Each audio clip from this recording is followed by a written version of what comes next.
This is the quickest, easiest, and cheapest way I found to make a stand out of 2x4s. I use it for my bird feeder, but you could use it for target practice or a signpost. Okay, so get one 2x4, measure it out every 2 feet and mark it up so you can do the cut. On the other 2x4, measure how tall you want it to be. I'm going to do mine 4 feet, but you can do yours whatever you want. Then go ahead and cut where you marked things. So you'll end up with your 4 leg pieces and then your 1 piece that is going to be used for a stand. So for the first piece, we'll do a joint just like this. Make sure that you drill a few pilot holes so that you don't crack the wood.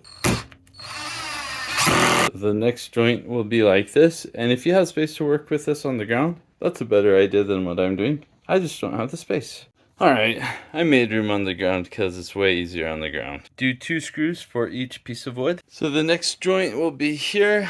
You want to do at least 2 screws going into this piece of wood, and you can do 2 or 3 here. And last joint will be here. You can do 2 screws here and 2 screws here. Alright, so here is the finished stand. It's not necessarily the most stable thing, but you can see it's not gonna go anywhere. It's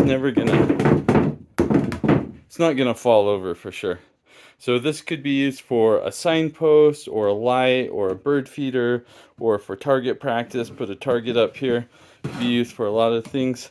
Cheap and easy to make. I hope this video was helpful for you. I've enjoyed this stand. It is really easy to make and it works great for my bird feeder.